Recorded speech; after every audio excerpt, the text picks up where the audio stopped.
আমরা কেমন মুসলমান নবী চিনি না, পশু পাখি নবী চিনে করিল সিজদা। আমরা কেমন মুসলমান সুন্নাহ মানি না, পশু পাখি নবী চিনে করিল সিজদা। যে চিনেছে সে পেয়েছে ভাইজান, যে চিনেছে সে পেয়েছে। পাহাড় পর্বত গাছপালা নবীকে সালাম দিয়েছে, পাহাড় পর্বত গাছপালা নবীকে সালাম দিয়েছে। রহমতে আলম নবী নূরে মুজাসসাম, রহমতে আলম নবী নূরে মুজাসসাম। সাহাবীরা আতর বানায় ওই নবীজির ঘাম, সাহাবীরা আতর বানায়। আল্লাহ রাসূল সাল্লাল্লাহু আলাইহি ওয়াসাল্লামের প্রতি ঈমান এনেছেন সাহাবীরা। কি রকম ঈমান এনেছে? তাদের উপর কত অত্যাচার করা হয়েছে, তাদেরকে কতই না নিপীড়ন করা হয়েছে, তারপরও তারা ঈমান ছাড়ে নাই।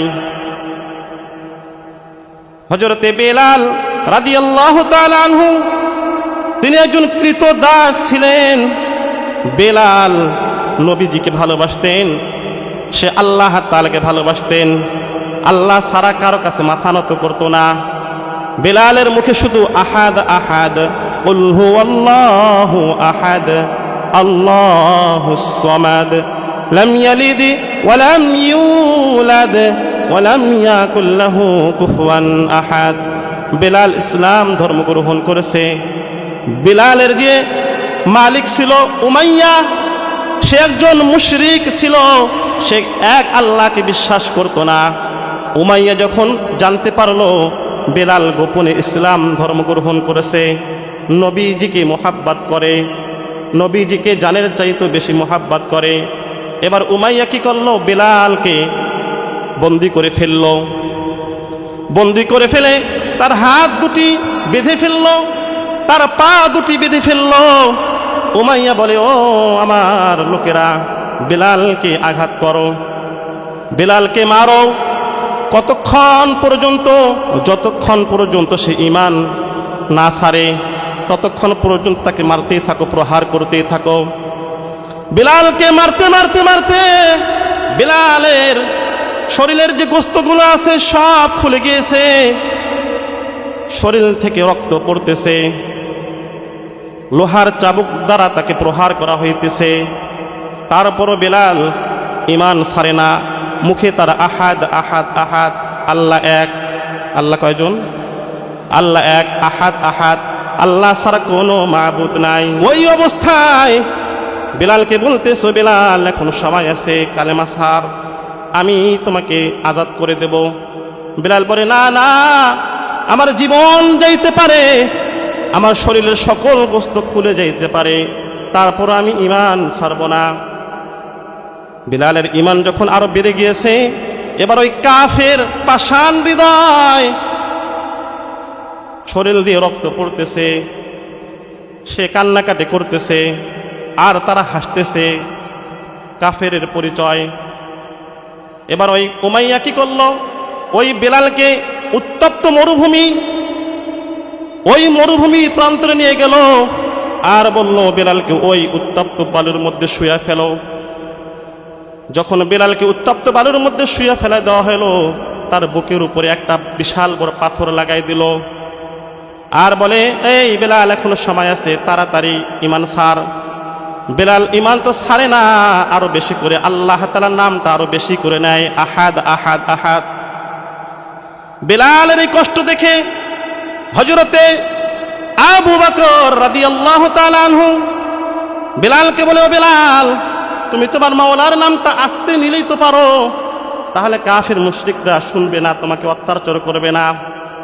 এবার বেলাল বলে, ও আবু বকর, তুমি যে রাসূলের বন্ধু, তুমি তো রাসূলের প্রতি ঈমান আনছো, ঠিক আছে, আমি আস্তে আস্তে করে আমার মাওলার নাম নেব। পরের দিন আবার যখন বেলাল ওই রাস্তা দিয়ে যায়, দেখে বেলালকে আবার ওই কাফেররা অত্যাচার করে, আবার সে মুখে মুখে বলে আহাদ আহাদ। বেশি করে আল্লাহ তাআলার নাম লয়। বিলালের এই করুণ দৃশ্য দেখে, বিলালের এই কষ্টে দেখে হযরতে আবু বকর রাদিয়াল্লাহু তাআলা আনহু তিনি আর সহ্য করতে পারলেন না। তিনি উমাইয়া খলিফার কাছে চলে গেলেন। বলে, এ উমাইয়া, বলো এই কৃতদাসের, এই কালা মানুষটার দাম তুমি কত নিবা? এই কালা মানুষটাকে আমি আজাদ করতে চাই। এবার উমাইয়া বলে, ও আবু বকর, তুমি এই কালা মানুষটাকে আজাদ করবা? দাও, কি দিবা দাও, তোমার কাছে আমি কোনো টাকা চাবো না, যা দিবা দাও। এবার হযরতে আবু বকর রাদিয়াল্লাহু তাআলা আনহু কি করলেন? তেনাকে অতি মূল্যে বেলালকে আজাদ করলেন। বেলালকে আজাদ করে বেলালকে আবু বকর রাদিয়াল্লাহু তাআলা আনহু আল্লাহ রাসূলের দরবারে নিয়ে গেলেন। আল্লাহ রাসূলকে বেলাল দেখে তেনার মনটা ভরে গেলেন। জিনার জন্য এতদিন কষ্ট করছে, যেই নবীর জন্য এতদিন পাষাণ হৃদয়ের কাফেররা অত্যাচার করেছে, ভালোভাবে খাইতে দেয় নাই, ভালোভাবে চলাফেরা করতে দেয় নাই, মায়ের উপর মার খাইছে। আল্লাহ রাসূল বেলালকে দেখে বলে, বেলাল, তুমি আল্লাহর জন্য এত অত্যাচার সহ্য করেছো, যাও যাও যাও, তোমাকে আমি রাসূল আজাদ করে দিলাম, তোমার মন চাই জিন্দেগি তুমি যাপন করো, যাও তুমি চলে যাও। বেলাল বলে, ইয়া রাসূলুল্লাহ, ইয়া হাবিবাল্লাহ, যেই নবীর জন্য এত অত্যাচার সহ্য করলাম, যেই নবীর জন্য আমি শরীর দিয়ে রক্ত ঝরাইলাম, আমি ওই নবীকে রেখে কোথায় যাব? ও রাসূল, আমি আপনার দরবার ছাড়া কোথাও যাব না। ওগো আল্লাহ রাসূল, আপনি আমাকে তাড়িয়ে দিন না। আপনার বাসায় যদি কোনো জায়গা না থাকে, আমি বেলালকে আপনি আপনার পায়ের কাছে একটু আশ্রয় দেন। হাবিবে কিবরিয়া মুহাম্মদুর রাসূলুল্লাহ বলে, ও বেলাল, তুমি ইসলামের জন্য যত অত্যাচার সহ্য করেছো, এটার জন্য তোমার পায়ে আমার জায়গা না, তোমার স্থান হচ্ছে আমার বুকে। বেলালকে আল্লাহ রাসূল বুকে টাইনা নিয়া আল্লাহ রাসূল তাকে আলিঙ্গন করলেন, আর তাকে ওইখানে রাখার জন্য তিনাকে বললেন। সুবহানাল্লাহ বলেন। আল্লাহ রাসূল সাল্লাল্লাহু আলাইহি সাল্লামকে তারা কিরকম মুহাব্বত করতেন, জীবন চলে যায় কিন্তু ঈমান তারা ছাড়ে নাই, নবীর সুন্নাত তারা ছাড়ে নাই। রহমতে আলম নবী নূরে মুজাসসাম, রহমতে আলম নবী নূরে মুজাসসাম, সাহাবীরা আতর বানাই ওই নবীজির ঘাম, সাহাবীরা আতর বানাই ওই নবীজির ঘাম। বলেন, রহমতে আলম নবী নূরে মুজাসসাম, রহমতে আলম নবী নূরে মুজাসসাম, সাহাবীরা আতর বানাই ওই নবীজির ঘাম, সাহাবীরা আতর বানাই ওই নবীজির ঘাম। বন্ধু চিনো জানো মানো কেমন আমার নবীজি, জাহান পাগল চন্দ্র সূর্য তারকারাজি। বন্ধু চিনো জানো মানো কেমন আমার নবীজি, জাহান পাগল চন্দ্র সূর্য তারকারাজি। বাবা আরো শুনবানি সুন্দর কাহিনী, বলো আরো শুনবানি সুন্দর কাহিনী। জান্নাতের ওই রুমে রুমে লেখা নবীর নাম, জান্নাতের ওই রুমে রুমে আছে নবীর নাম। রহমতে আলম নবী নূরে মুজাসসাম, রহমতে আলম নবী নূরে মুজাসসাম, সাহাবীরা আতর বানাই ওই নবীজির ঘাম। বলেন, সাহাবীরা আতর বানাই, সাহাবীরা আতর বানাই। উস্তনে হান্নানা একটা খেজুর গাছের নাম, যাকে ধরে খুতবা দিতেন রাসূল আকরাম।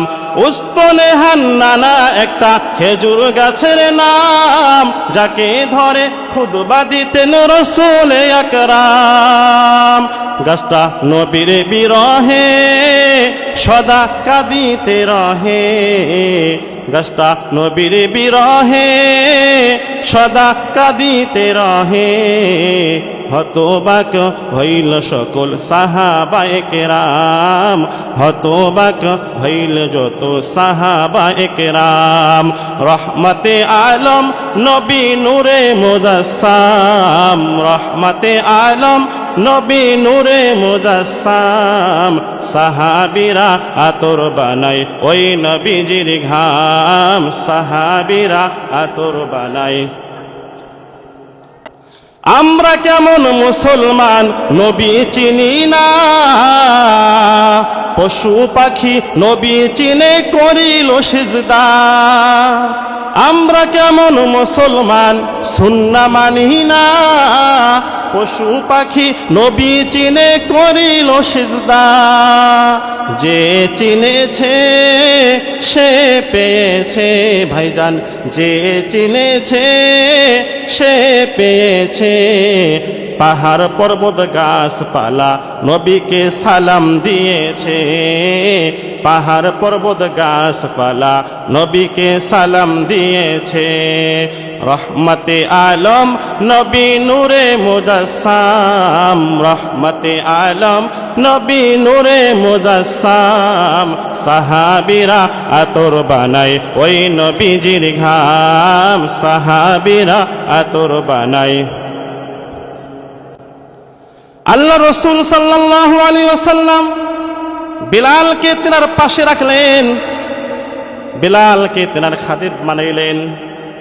এবার আল্লাহ রসুল যখন মক্কা থেকে মদিনায় হিজরত করে যায়, মসজিদ নববীর মধ্যে জামাতে নামাজ আদায় করবেন। আল্লাহ রসুল মসজিদের মুয়াজ্জিন বানাইলেন বেলালকে। কাকে বানাইলেন? বেলালকে মসজিদের মুয়াজ্জিন বানাইলেন।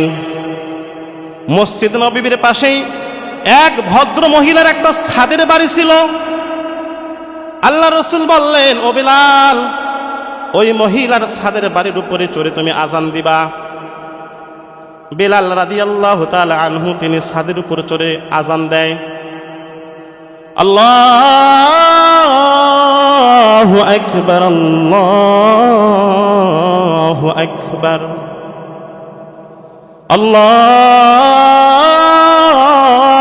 আল্লাহু আকবার, আল্লাহু আকবার। আশহাদু আল্লা ইলাহা ইল্লাল্লাহ, আশহাদু আল্লা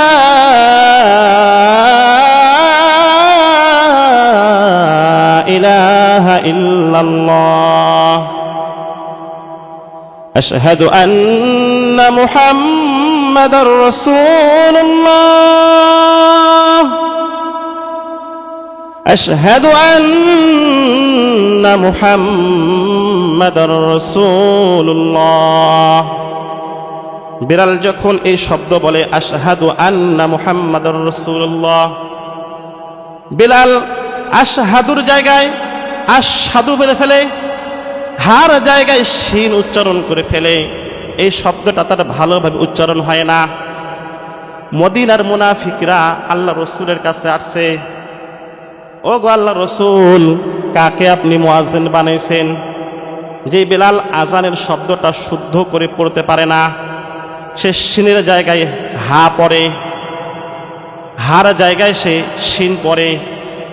ও গো আল্লাহ রসুল, এই মুয়াজ্জিনকে আমরা রাখবো না। আমাদের মদিনায় অনেক সুরানু কণ্ঠের সাহাবী আছে যারা অনেক সুর দিয়ে আজান দেয়। ও গো আল্লাহ রসুল, তাকে আপনি মুয়াজ্জিন নিযুক্ত করেন। আল্লাহ রসুল সাল্লাল্লাহু আলাইহি ওয়াসাল্লাম বিলালকে খুব ভালোবাসতেন। আল্লাহ রসুল বললেন, ও আমার সাহাবীরা, তোমরা জানো নি বিলাল কেন এই শব্দটা উচ্চারণ করতে পারে না? ওই যে উমাইয়া খলিফা, তারপরও তার মুখ থেকে আহাদ শব্দটা বন্ধ করতে পারে নাই। এক পর্যায়ে উমাইয়া খলিফা রাগান্বিত হয়ে তার জিহ্বাটা কেটে ফেলেছিল, যে জিহ্বা দিয়ে আল্লাহর নাম নিয়েছিল, যার কারণে বেলালের এই শব্দটা ভালোভাবে উচ্চারণ হয় না। ও আমার সাহাবীরা, আমার এই বেলাল কালো মানুষ, কিন্তু তার মনটা হচ্ছে অনেক ভালা। তার যে আজানের শব্দটা ভালোভাবে উচ্চারণ হয় না, এটা আমিও জানি, কিন্তু আল্লাহ তাআলা তার আজানটা খুব পছন্দ করে। আল্লাহ ওই বেলালকেও খুব পছন্দ করে। সাহাবীরা বলে, ইয়া রাসূলুল্লাহ, ইয়া হাবিবাল্লাহ, আপনি কেমনে বুঝলেন? বলে, ও আমার সাহাবীরা, আমি যখন মিরাজে যাই আল্লাহর দিদারে, আমাকে আল্লাহ তাআলা জান্নাত দেখাইলো। জান্নাতের মধ্যে আমি প্রবেশ করলাম। জান্নাত হচ্ছে একটা ফাঁকা জায়গা, কিন্তু আমি জান্নাতের নাস নিয়ামত দেখলাম, কোনো লোকজনকে দেখতে পারলাম না। জান্নাতের মধ্যে আমি একটা লোকের পায়ের শব্দ শুনতে পারলাম। আমি জিব্রাইলকে বললাম, ও ভাই জিব্রাইল আমিন, জান্নাতের মধ্যে তো কেউ নাই, কিন্তু পায়ের শব্দ কোথা থেকে আসে? হযরতে জিব্রাইল আমিন বলেন, ওগো আল্লাহর রাসূল, জান্নাতের মধ্যে হাঁটে না, জান্নাতের মধ্যে কোনো লোক নাই, কিন্তু এমন একটা লোক আছে দুনিয়ায়, হাঁটতেছে দুনিয়ায়, কিন্তু শব্দটা আসতেছে জান্নাতে।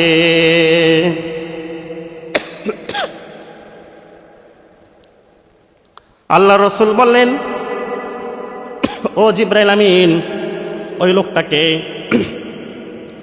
জিব্রাইল আমিন বললেন, ওগো আল্লাহর রাসূল, ওই লোকটা হচ্ছে আপনার কালো সাহাবী বেলাল হাবশী, যিনি ইসলামের জন্য রক্তাক্ত হয়েছেন, যিনি ইসলামের জন্য নিজের বাড়ি ছেড়েছেন, নিজের ঘর ছেড়েছেন।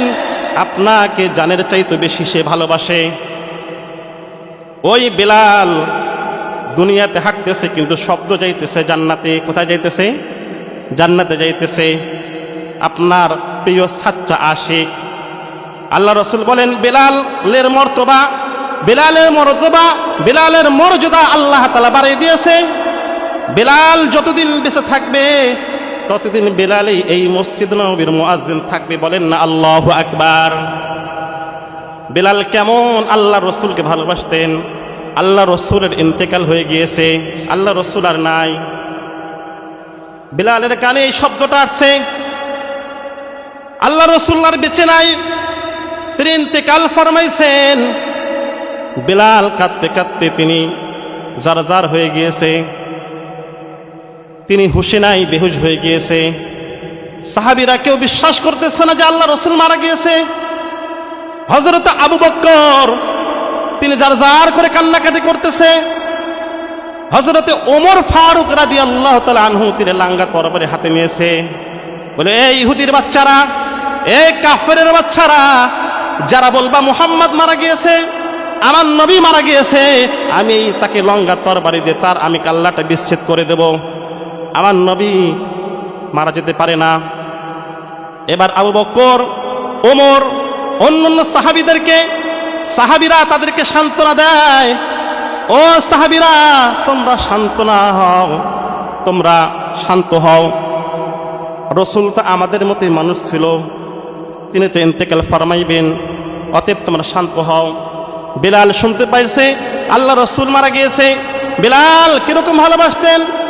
বেলাল বলে, যেই দেশের মধ্যে আমার রসুল নাই, যেই দেশের মধ্যে আমার রসুলের চেহারা আর দেখবো না, ওই দেশের মধ্যে আমি বেলাল আর থাকবো না। বেলাল মদিনা থেকে চলে গিয়েছে, বেলাল আর মদিনায় নাই।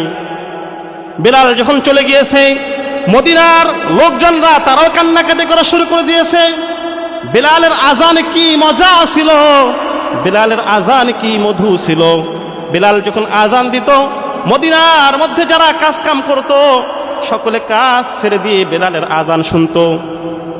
বাড়ির মহিলারা রান্না বান্না করত, রান্না বান্না ছেড়ে দিয়ে বেলালের আজান শোনার জন্য তারা মসজিদের কাছে চলে আসতো। বলেন না আল্লাহু আকবার।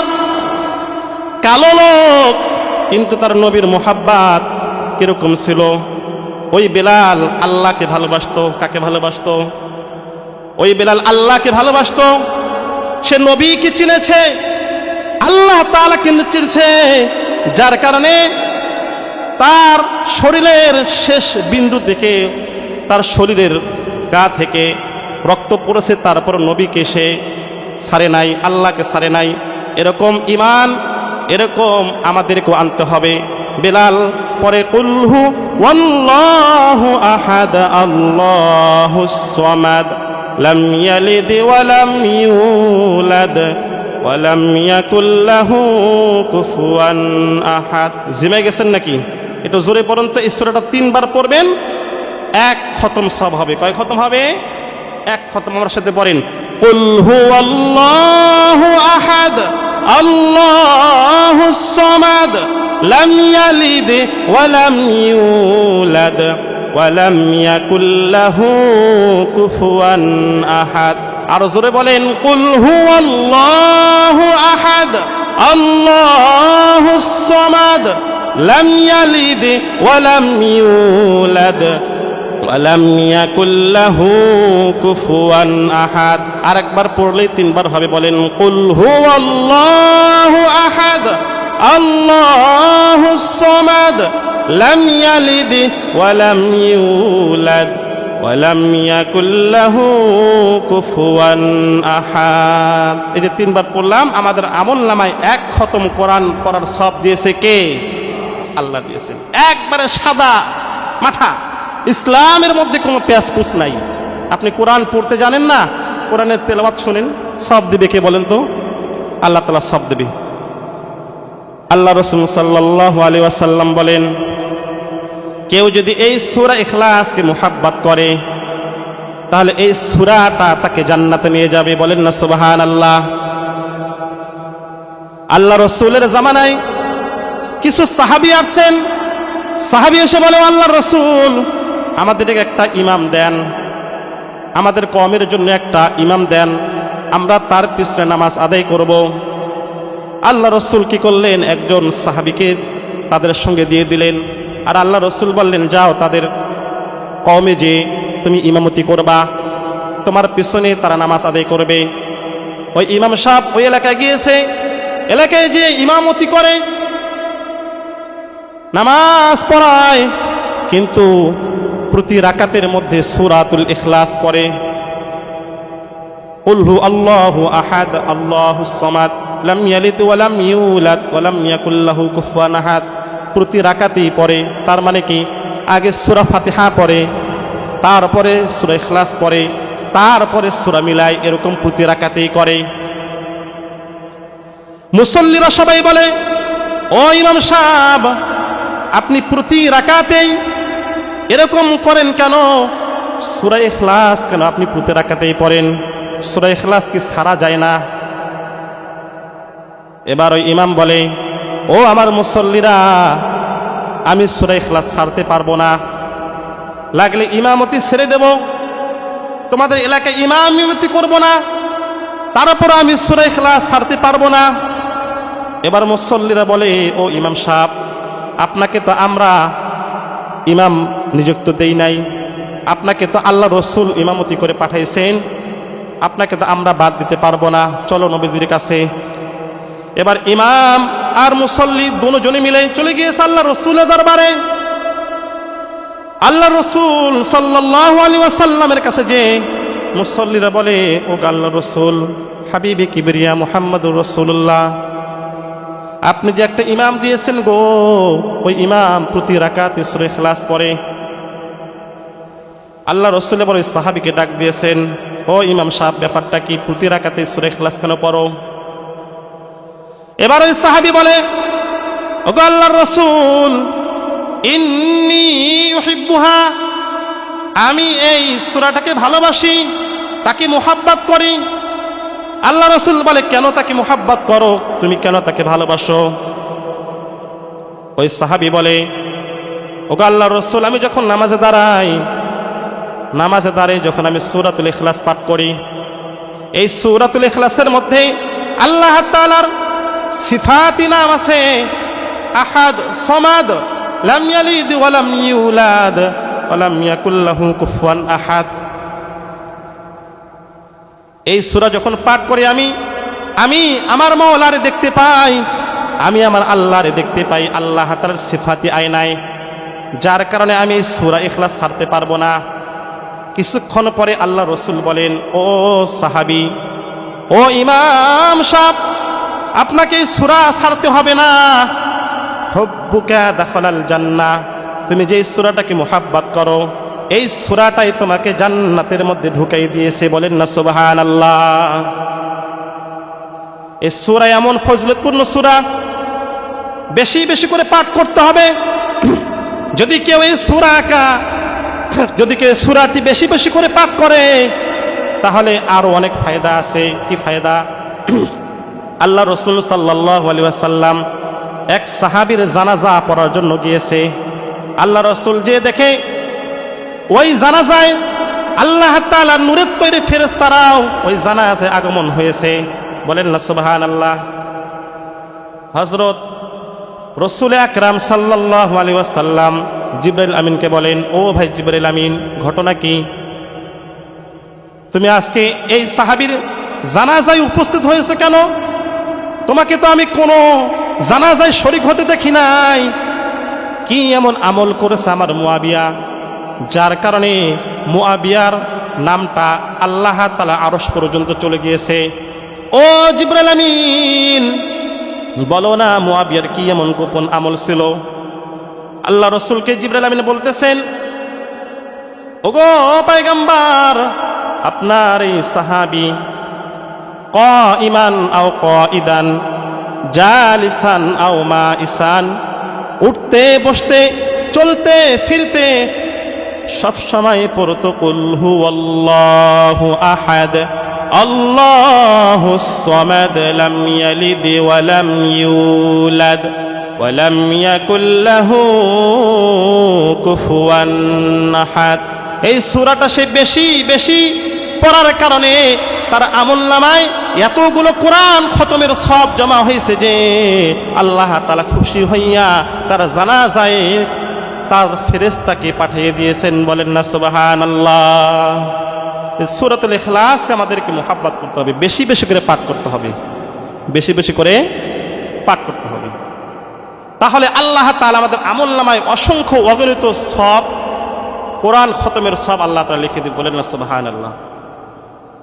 জিকির করে সুবহানাল্লাহ ওয়ালহামদুলিল্লাহ লা ইলাহা ইল্লাল্লাহ, সুবহানাল্লাহ ওয়ালহামদুলিল্লাহ লা ইলাহা ইল্লাল্লাহ, লা ইলাহা ইল্লাল্লাহ, সুবহানাল্লাহ ওয়ালহামদুলিল্লাহ লা ইলাহা ইল্লাল্লাহ, লা ইলাহা। মুহাব্বতে পড়েন লা ইলাহা ইল্লাল্লাহ, লা ইলাহা। আসমানের মালিক তুমি আল্লাহ, জমিনের মালিক তুমি আল্লাহ। আসমানের মালিক তুমি আল্লাহ, জমিনের মালিক তুমি আল্লাহ। হায়াতের মালিক তুমি আল্লাহ, মরণের মালিক তুমি আল্লাহ। সব কিছুর মালিক তুমি আল্লাহ। সুবহানাল্লাহ ওয়ালহামদুলিল্লাহ লা ইলাহা